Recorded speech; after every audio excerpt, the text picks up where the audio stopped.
ஃபீலிங்காக பேசுகிறேன்னு நினைக்காதீங்க. ஃபீலிங் எல்லாம் பேசல ஃப்ரெண்ட்ஸ்.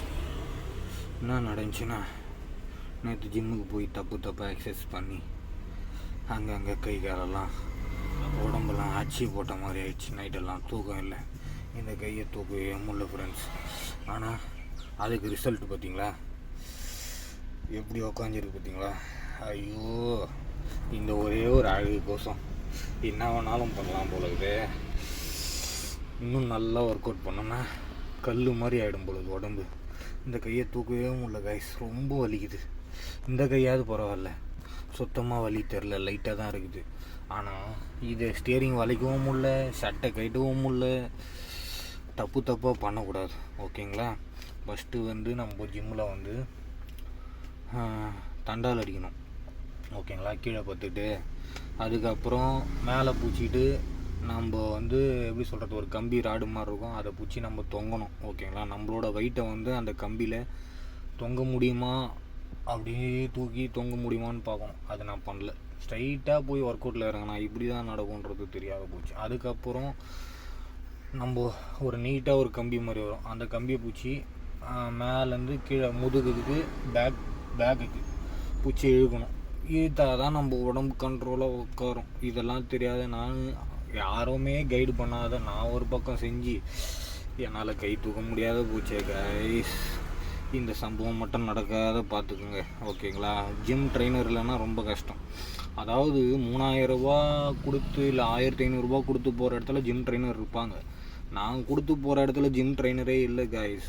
ஏதோ ஒரு அண்ணன் சொன்னார், ஆனால் நான் அவர் சொல்லியும் நான் கேட்கல பாருங்கள். இதுக்கப்புறம் இன்றைக்கி ஒரு நாள் ஜிம்முக்கு போகட்டலாம். இன்றைக்கி காலையில் போகல, ஓகேங்களா? நைட்டு வந்ததே ஒரு ஜிம் ஒர்க் அவுட்லாம் முடிச்சுட்டு ஒரு 10 மணிக்கு ஃப்ரெண்டுங்கெல்லாம் பார்த்துட்டு அப்படி இப்படி 12 ஆயிடுச்சு. வீட்டில் பத்தா தூக்கமே வரல, செம்ம டயர்டு, கை காலெலாம் அடிச்சு போட்ட மாதிரி ஆகிடுச்சு. காலையில் 5 மணிக்கு ஏஞ்சி அடிச்சு பிடிச்சி 6 மணிக்கெலாம் ஏர்போர்ட்டுக்கு வந்தால் இங்கே ஏர்போர்ட்டில் உக்காண்ட்ருக்கேன்.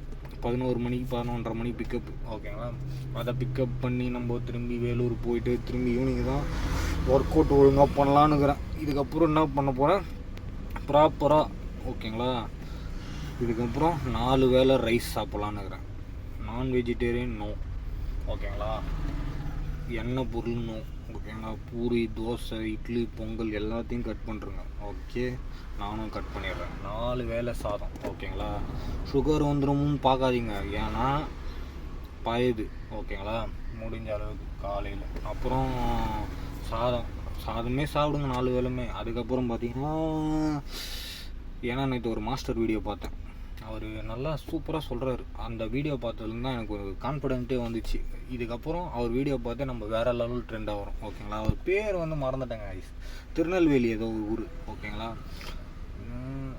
ஜைரோ அண்ணா, சாரிண்ணா, தெரியாமல் பெயர் தப்பாக சொல்கிற போகிறேன். ஜைரோ பேர்னும் வாயில் வர மாட்டேங்க. ஜைரோ பேர்னும் நான் ஐரோப்பியன், சரி மனசு குழப்பத்திலே இருக்குது. அது ஏதோ ஒரு பேருங்க, இருக்கட்டும். திருநெல்வேலி அண்ணன் சூப்பராக சொல்லி கொடுக்குறாரு. ஆனால் அவரை மாதிரி ஆகையே காட்டுவேன்னு அவர் வீடியோ நேற்று பார்த்தேன், நைட்டெல்லாம் தூக்காமல், ஓகேங்களா? பேர் ஞாபகம் வரலங்க. அவர் பைரோஸ் ஏதோ ஒரு பேர். ஆனால் அவர் நல்லா சொல்லி கொடுக்குறாரு ஜிம், ஓகேங்களா? இந்த எப்படின்னா லாரி ரோப் போட்டு இழுக்கிறது, அப்புறம் ஆட்டோவை தூக்குறது, அதெல்லாம் பயங்கரமாக பண்ணுவார் அண்ணன், ஓகேங்களா? அந்த அண்ணன் பேர் தெரில எனக்கு சரியா, ஆனால் நல்லா சொன்னார் நேற்று, ஓகேங்களா? எப்படின்னா 4 வேளை ரைஸ் சாப்பிடுங்க, முட்டை இதெல்லாம் முதல்ல சாப்பிடாதீங்க, தண்டால் அடிங்க, அதுக்கப்புறம் அந்த கம்பி அதெல்லாம் சொன்னார். அதெல்லாம் வீடியோ பார்த்தேன் நான், ஓகேங்களா? அதுக்கப்புறம் பார்த்திங்கன்னா கேஷ்நட்டு, ஓகேங்களா? முந்திரி, பாதாம், பிஸ்தா, அப்புறம் பார்த்திங்கன்னா கசகசாவா, ஆமாம் கசகசான்னு நினைக்கிறேன், ஓகேங்களா? இதெல்லாம் அப்புறம் வேர்க்கடலை, அப்புறம் கொண்டைக்கடலை, இதெல்லாம் நல்லா வைட்டமினாக அதிகமாக சாப்பிட்டா நம்ம உடம்பு நல்லா உட்காரும் சேஃபாக, ஓகேங்களா?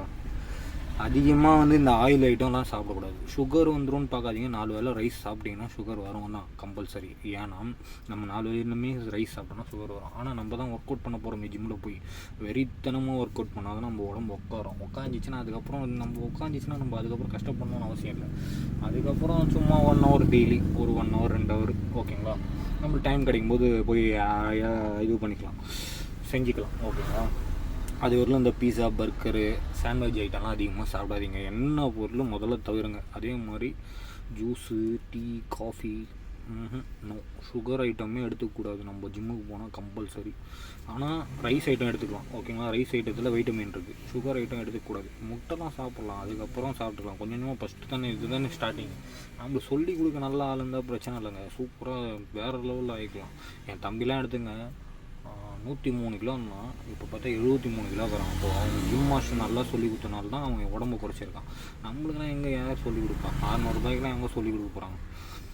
அங்கே கூட்டம் கம்மி தான், ஒன்றும் அந்தளவுக்கு இல்லை. ஆனால் நல்லா ஒர்க் அவுட் பண்ணுறாங்க நிறைய பேர் வந்து, ஒன்றும் அந்தளவுக்கு இல்லை. சூப்பராக பண்ணி சொல்லி கொடுத்தாங்கன்னா நல்லாயிருக்கும். எங்கே சொல்லி கொடுக்குறான்?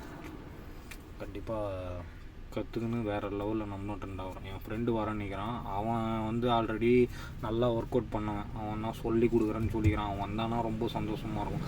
அவன் எங்கே வரமாட்டான், நல்லா எலிஃபெண்ட் மாதிரி இருக்கிறான். இப்போது நல்லா சாப்பிட்டு ஜிம்முக்கு போன மாதிரியே இருக்கிறான், எலிஃபெண்ட் மாதிரி இருக்கிறான். கேட்டால் நான் அதை பண்ணேன் இதை பண்ணேன்னு எல்லாம் வாய் விடாரே பண்ணினுக்கிறான். அவன்லாம் வந்து ஒர்க் அவுட் பண்ணான்னு வச்சுங்க வேறு லெவலு. எங்கே எல்லாம் சோம்பேறி ஆயிடுச்சுங்க. இந்த மொபைலு, டிவி எல்லாம் சோம்பேறி ஆயிடுச்சுங்க.